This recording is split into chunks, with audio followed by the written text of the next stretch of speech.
Tom, 82, a retired miner, suffered from poor health.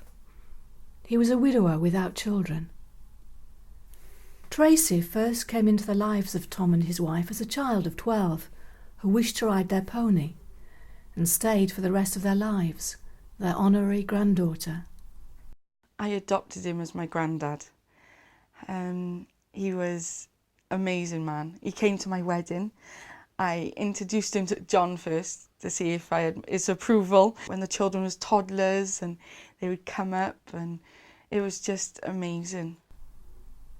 After the death of his wife, the complications arising out of Tom's diabetes worsened, and he became increasingly reliant on Tracey, herself now a trained care worker, for support.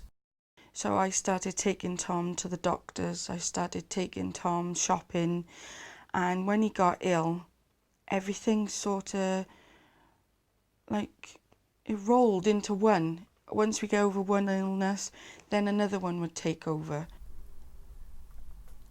After a long stay in hospital, Tom wished to return to his own home, but he knew he could only do this with Tracey's help. I went and visited Tom, and Tom said, "Tracey, this is the end now. I need you to come and move in with us." He said, "The children, John, I need you to move in. Look at all the work that has to be done, because this is an old farmhouse." Tom's relatives were opposed to this arrangement, believing that he would be better off in a nursing home, and tried to prevent Tracey having any further involvement in Tom's care. It was at this point that Tracey first made contact with Age Connect's advocacy service on Tom's behalf. And I said, they're telling me that I'm not allowed to go and visit Tom in hospital, and I'm so scared, and they want to put him in a nursing home. She said, "Right," she said, "I'm free tomorrow. I'll go down, visit Tom." She asked the ward and everything, and she phoned the ward as well to tell them that she was coming. And she went down, spoke to Tom, and she phoned me up then and said, "Tom calls you his granddaughter." She said, "Please, Tom loves you dearly. We will speak for Tom." She said, "You keep doing all the work you are doing." She said, "It's unbelievable what you're doing for him." She said, "Please, now don't panic. We'll sort everything out." After speaking to Tracey, Bev, the advocate, went to visit Tom in hospital and established that he had full capacity to make decisions for himself. Bev became his voice at all subsequent meetings regarding his discharge from hospital, and made it clear that Tracey and her family must play an integral part in these plans. Because I'm not a blood relative, I don't have a say in anything. And when it came, we all have to introduce ourselves, and a piece of paper goes round, for legal reasons it is, with the doctors and everybody else, because Tom cannot be in the meeting with us.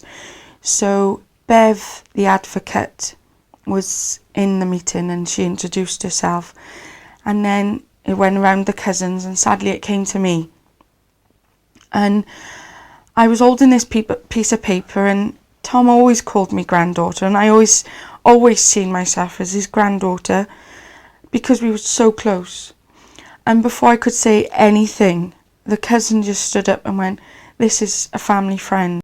And Bev said, "Please may I stand?" So she stood up and she said, "Everyone, this is Tracey, Tom's granddaughter. Since I've known Tom, he's always called her his granddaughter." And after that day, I had so much respect of the doctors and the nurses. If it wasn't for the advocate, I wouldn't have to say in anything.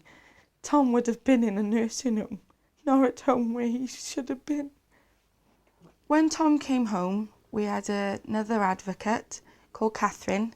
She came and visited Tom and myself, and she was lovely. She was so friendly and bubbly, and she would sit at Tom's bedside in the living room, and they would just chat, and she would see if he was happy with the outcome of everything, and if there was any problems, or if he needed more carers, or if we needed anything as a family, you know. And then when she spoke to Tom, all that was in private because I would be in another room. And then I would walk her to her car, and she would say, and be polite and be friendly to me and say, "Are you okay? Are everything all right with you?" Tom died peacefully 6 weeks after his return home. Tom died early hours of the morning holding my hand, and I phoned everybody up, cancelled everybody coming, and I phoned Age Connect and spoke to Kim Brambley, and she was so nice. She said, "I am so sorry for your loss, and I'll pass the message on." And within a couple of hours, I had a phone call off Catherine, and she said, "I'm so sorry, Tracey." She said, "for your loss. He was a wonderful gentleman." She said, "if you need anything, counselling, absolutely anything," she said, please phone me." Then she sent me this beautiful card and said on the card, "Beautiful, friendly gentleman, sadly lost. I am so sorry. Please, if you need anything, just ring us." Catherine, Age Connect, Advocate Age Connect. It was amazing.